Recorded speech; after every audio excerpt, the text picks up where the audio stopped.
Esto es La Inquietud con Garrett Edwards. El lugar donde hay más preguntas que certezas.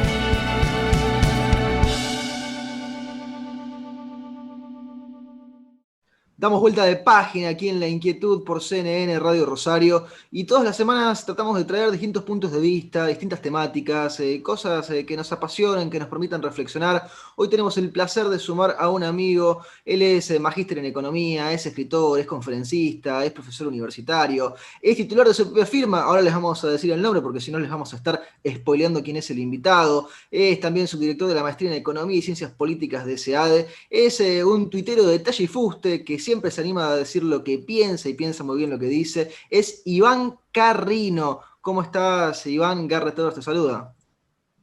Hola Garrett, querido, ¿cómo te va? Felicitaciones por tu programa nuevo. Espero que ande muy bien. Muchas gracias, Iván, y gracias por sumarte aquí con nosotros. Lo tuiteabas esta semana, es un comentario que vos has marcado con mucho tino desde que arrancó la pandemia. Rescatabas aquella idea de Mauricio Macri que parece tan alejada en el tiempo, de la pandemia de coronavirus, del virus por el otro lado, y del virus del populismo. A más de un año de pandemia, ¿cómo analizabas esta situación, Iván? Sí, bueno, yo trato de nunca, digamos, suscribir lo que dice ningún líder político de la actualidad. Por ahí, bueno, una cosa es agarrar un presidente que murió hace varios años o alguien que ni siquiera sea de la Argentina. Realmente me cuido de eso porque no me gusta que la gente crea que yo estoy en un partido político porque no estoy y no me interesa estarlo, ¿no? Y de hecho te diría que la primera vez que escuché a Macri decir el coronavirus es peor el populismo que el coronavirus, dije, ay, este tipo, ¿cómo se regala, no? Porque lo van a matar.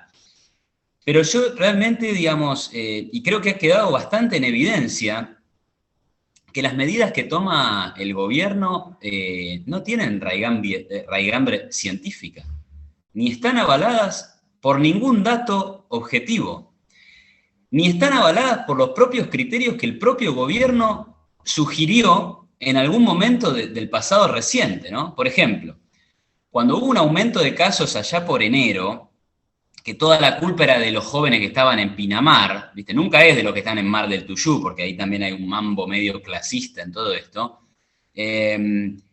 Empezó, bueno, tenemos que restringir, ¿qué hacemos? La noche, la nocturnidad, ¿no? Se le ponen palabras a las cosas sencillas para darle un aura científica. La nocturnidad. Y la realidad es que a nosotros el gobierno nos había dicho que lo importante era que hubiera camas para recibir a los potenciales pacientes de COVID. Y en ese momento había camas, pero había más o menos 40% de camas libres, ¿sí? Y en la ciudad de Buenos Aires había 75% de camas libres para pacientes graves. Y yo me anoté los datos para compartirlos exclusivamente o específicamente con vos, porque me imaginé que íbamos a tocar este tema. En ese momento, del 10 de diciembre de 2020, al 11 de enero, o sea, en un lapso de un mes, los casos de COVID diarios reportados habían aumentado 138%, ¿no? Un poco la misma paranoia de ahora. Casos. Las camas ocupadas en ese mismo lapso pasaron de 54% a 55,9%. Entonces, ¿dónde está la locura? Y 2 semanas más tarde, no habían aumentado significativamente, porque uno dice, bueno, lo que pasa es que el contagio, las camas entran... Nada. Lo mismo ahora. O sea, las camas vos las tenés, hay 3.700 pacientes de COVID. En enero había más o menos esa situación, 3.600, 3.700. Los casos ahora son 20.000, porque se testea más. Vos comparás casos contra muertes y la letalidad está en su número más bajo del comienzo de la pandemia. Y vos tenés al coro de expertos, al coro de periodistas y a los gobernantes que se meten en esta vorágine, y vuelvo a lo inicial, que es puramente política. Esto no es científico, y esto no tiene que ver ni con las camas, ni con la probabilidad de que la gente la pase mal. O sea, en la ciudad de Buenos Aires está vacunado toda persona mayor de 80 años, y el virus mata en un 85% a las personas mayores de 65, 70 años. O sea, ya tenemos una vacuna que va a generar menor cantidad de muertes y seguimos con la locura cerracionista, prohibicionista, controladora, que de vuelta no está basado en datos, no está basado en ningún criterio médico, ¿sí? Y en ningún criterio de disponibilidad de camas, ¿sí?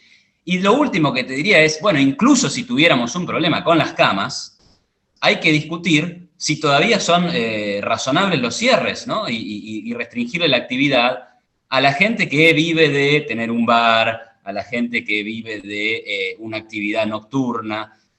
También es discutible, porque vos no podés atentar contra la vida y la propiedad de uno para intentar que otro tenga mejor salud, ¿no?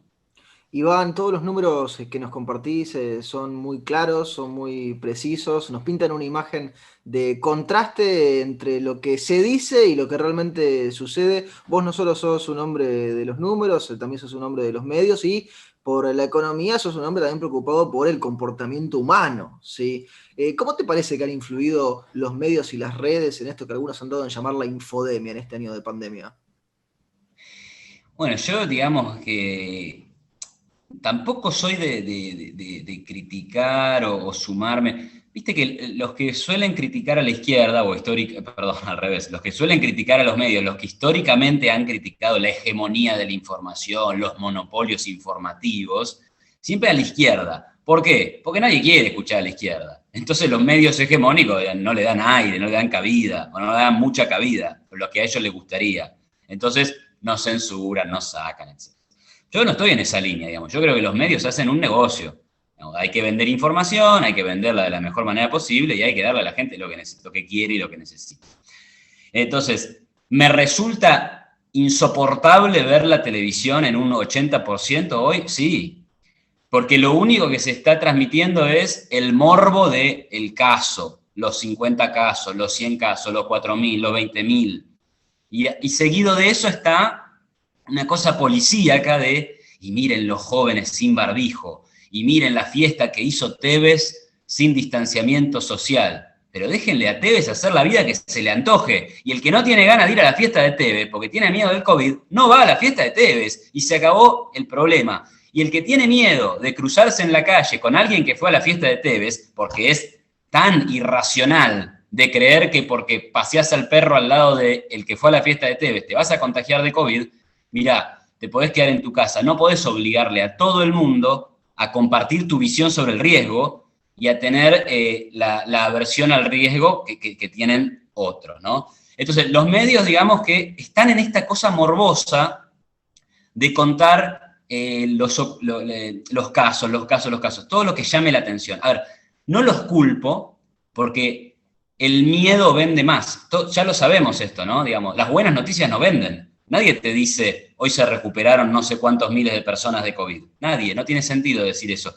Pero es lo que pasa, ¿no? Es lo que pasa. Hoy leía un artículo del profesor Jesús Huerta de Soto, analizando los problemas de la pandemia, y dando una información que no es novedosa para nadie, diciendo, bueno, esta enfermedad del COVID, que varios quieren comparar con la gripe española, en realidad no es una buena comparación lo de la gripe española, porque cuando ocurrió lo de la gripe española, eso afectaba a la población en edad de trabajar. O sea, el efecto económico de la gripe española era, se está muriendo gente que está en edad de trabajar, entonces deja de trabajar. Esta enfermedad, como decía recién, afecta a personas más grandes, o sea, afecta a un grupo específico de la población, a los que, por supuesto, digamos, yo no digo hay que cuidar, yo digo, ¿es una tragedia que existe una enfermedad que afecte a un grupo específico de la población? Sí. ¿Sería mejor que no existiera? Por supuesto que sí. Ahora, dado que existe el derecho de reventarle la vida a todo el mundo porque esa enfermedad está dando vuelta? No, mi respuesta ahí es indudablemente no.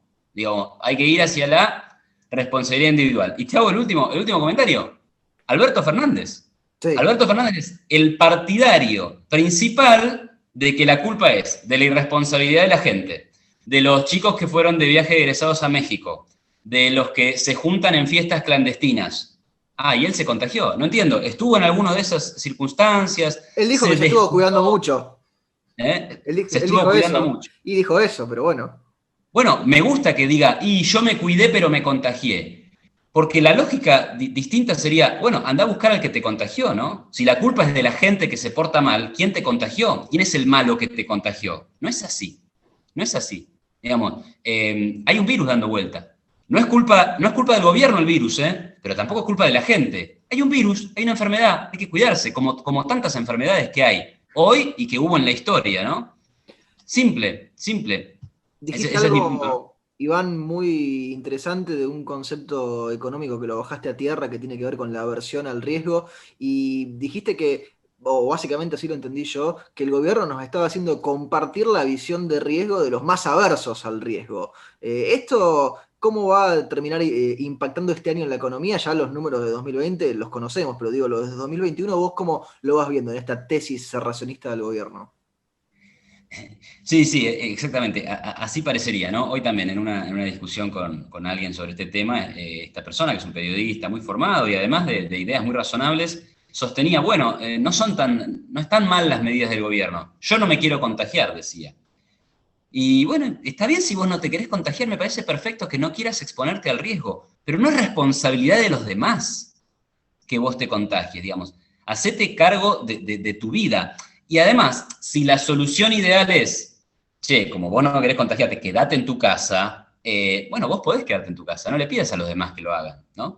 Y volviendo, bueno, entonces el tema económico. El tema económico, como lo veía yo hasta hace 2 semanas, era, vamos a una recuperación, a un rebote de la economía muy fuerte. O sea, vos tenés que el aislamiento social preventivo, el decreto de la cuarentena duró más o menos hasta julio del año pasado con mucha dureza, ¿no? Y ahí empezaron a flexibilizar. Y flexibilizaron actividades productivas. Y el rebote fue muy importante. O sea, en el segundo trimestre del año pasado se habían perdido 2 millones de puestos de trabajo. No, perdón, 4 millones de puestos de trabajo. En el año terminaste perdiendo casi 1 millón. O sea, recuperaste 3. ¿No? Y lo mismo pasaba en Estados Unidos, un país que además es mucho más flexible en su mercado laboral, que perdió como 20 millones de puestos de trabajo y en 4 meses ya había recuperado 10 millones. Esta crisis tiene esas características. Es toda una crisis derivada de la restricción oficial. No es que hay que reventar malas inversiones porque se hicieron con errores, digamos, bueno, a la Argentina sí se le suma una crisis de deuda y demás, ¿no? Pero no es una crisis macroeconómica como las que solemos conocer. Es simplemente que el gobierno dijo, ¿te acordás que Fernández decía, voy a prender la perilla de la economía? Sí, como Bueno, si la fuera apagó. un on and off. Y claro, la pagó. Y ahora, bueno, una vez que va flexibilizando, volvés a tener una economía, por lo menos que intenta volver al nivel previo, que no era la gran cosa para Argentina. Entonces ahora, bueno, estamos en este esquema. Rebote, el tipo de cambio puede estar estable, ¿no? Porque ya estaba muy alto en términos reales. Pero bueno, si vamos a volver a las restricciones y a la alarma y al pánico, vas a tener más incertidumbre y en lo concreto algunas actividades que dejan de funcionar. Y eso obviamente te pega, porque esas actividades no pueden salir a flote, ¿no? Supongamos que en este rol pudieses hacer algo, ¿no? Como sucede en la actualidad, que quizá no se puede hacer. Si fueras ministro de Economía, si Iván Carrino fuera ministro de Economía, ¿qué es lo primero que harías? No te pido el plan completo, lo primero. Bueno, lo primero que haría sería llevarle a Alberto Fernández, que sería mi presidente, ¿no? Una nota que escribí hace un tiempo que decía, hay que eliminar todos los protocolos obligatorios, todos, sin remedio, todos, absolutamente todos, los de las burbujas en las clases, las escuelas, todo, que cada empresa o institución u organización encuentre la forma más eficiente de operar en este contexto, que de vuelta, no es en este contexto terrible donde la gente muere acarradas y está... No, esto no es una guerra, acá no... Esto es una enfermedad que el año pasado se llevó al 0,025% de la población mundial, que afecta en forma mala a un sector específico de la población que es mayor de 60 y pico de años, que tiene enfermedades o alguna comorbilidad. Entonces, teniendo en cuenta eso, que son los datos y la verdad del COVID, no lo que se arma, ¿no? Entonces, bueno, sería lo primero, digamos. Lo primero acá es permitir la normalidad posible dentro de las preferencias de las personas, porque si, obviamente que hay gente que puede tener miedo hasta irracional, y entonces no va a ir al cine, no va a ir al teatro. Pero lo que encontramos en lo que se ha visto en este tiempo, y había un comentario de Alejandro Bongiovanni que lo resumía bien, ¿no? Se abren los colegios, los chicos van al colegio. Vos sabés que los chicos en los colegios de la provincia de Buenos Aires no tienen el presentismo obligatorio hoy. Y Adaptativo. van todos los días. Entonces, ¿cómo es? Mirá, quieren ir. Los padres querrán que vayan, por supuesto, pero los pibes, ¿qué van a hacer en su casa? ¿No? Abren los bares, la gente va a los bares. Se permiten las manifestaciones públicas, la gente se manifiesta en la calle, ¿no? Hoy el Polo Obrero, por ejemplo. Entonces, abren los cines, la gente va a los cines. Entonces, ¿dónde está ese miedo que destruiría la actividad económica de cualquier forma? No existe. Entonces, bueno, y después, obviamente, que lo que hay que hacer en Argentina es un plan integral de reforma muy grande. Pero lo primero es lo urgente es permitirle a la sociedad trabajar y liberarla de este miedo, de este pánico y de esta culpa, ¿no? Porque también está la culpa. No, ¿cómo vas a hacer vida normal? ¿No ves que vas a matar a tu abuelo? Estas cosas, pero estamos locos. Yo estoy indignado con todo esto. Me parece terrible e impresionante los niveles a los que hemos llegado, ¿no? Fue un año complejo y nos quedamos cortos este último que pasó, Iván. ¿Qué aprendiste en este año? Qué buena pregunta. Bueno, ¿qué aprendí? A ver, a nivel personal, profesional, uno aprende a adaptarse a todo tipo de circunstancias. No sé si no me pasará factura, porque realmente tenés que adaptarte a los cambios, al trabajar adentro de tu casa, ¿no? Por mucho tiempo estuvimos realmente muy encerrados, en términos de que por ahí hasta si tenía ganas de salir, lo único que podías hacer era ir a la casa de algún amigo, a escondidas, obviamente, pero tampoco es que había bares abiertos, ni un lugar como para estar, ni un shopping, ni una cancha de fútbol, ni un club, ni una plaza. Pero lo aprendés de alguna manera que eso no te coma. Entonces, no, uno descubre que es flexible, que se adapta. Pero también te digo que aprendí o sea, tuve que lidiar con mucha frustración porque me genera mucha impotencia lo que ocurre, ¿no? Entonces yo, digamos, la visión que tengo es una visión de permitirle a la gente ser libre, explorar, indagar en el acierto y en el error. Y por momentos hubo momentos que yo decía, bueno, se está generando algo que el gobierno va a terminar cediendo, va a terminar liberando, y después volvían con la cuarentena, y la prorrogaban. Y lo que pasó recientemente en estos días también es un golpe, porque uno dice, bueno, vos me decís que aprendí yo, tendríamos que haber aprendido a convivir con un virus con las características objetivas que tiene el virus, no con el pánico que se genera alrededor. Y no, parece que no aprendimos. Entonces, ¿qué tengo que aprender yo? Bueno, a frustrarme, a lidiar con esa frustración, ¿no? Y la pregunta anterior está conectada con la última, Iván, se la hacemos a todos los entrevistados. Fuera del aire lo charlamos, estás un poco spoileado, viste algunas de las entrevistas anteriores. ¿Qué inquieta a Iván Carrino? Bueno, ¿qué me inquieta? Bueno, a nivel personal me inquieta lo mismo que creo que a todo el mundo, ¿no? La posibilidad de alcanzar mis fines, de ser feliz, de vivir una vida feliz, sin angustia. Creo que esa es una lucha que vale la pena dar todo el tiempo, ¿no? Poner la mejor cara, pero además, digamos, tratar de vivir en lo que uno quiere, con lo que uno cree. Así que bueno, eso desde ya. Y a nivel global o de país, de economía, me inquieta el largo plazo, porque yo te decía, la economía este año se va a recuperar. ¿El dólar se puede mantener? Sí. O sea, vamos a tener un veranito, va a haber más empleo, sí. Y el año que viene, y por ahí. Pero acá no hay una mirada de futuro, ¿sí? O sea, este país no está cambiando las cuestiones estructurales, los problemas profundos que trae hace tantos años, ¿no? Entonces, ¿qué me inquieta? Y que si seguimos así, no va a haber un país que se transforme en un país normal, que crezca a tasas chicas, con poca inflación, pero que sea estable, que no tenga problemas de inseguridad como los tiene, que sea un país más habitable, ¿no? En donde no tengamos que estar todo el tiempo pensando mañana se acaba el mundo. Acá está esa es la idea que da vuelta. Por eso hay tanta gente que se quiere ir y uno empatiza con el que se quiere ir. Pero bueno, eso me inquieta, que no podamos salir de esta filosofía de mañana se acaba el mundo. No, eso me preocupa. Iván, te agradecemos muchísimo este contacto y estos minutos que te has tomado para charlar con nosotros y con nuestra audiencia. Te mandamos un fuerte abrazo. Gracias, Garrett. Abrazo para vos. Buen fin de semana. Hablábamos con Iván Carrino, magíster en economía, escritor, conferencista, profesor, y lo hacíamos aquí en La Inquietud por CNN Radio Rosario. Esto fue La Inquietud con Garrett Edwards. Síguenos en redes sociales y en www.edwards.com.ar.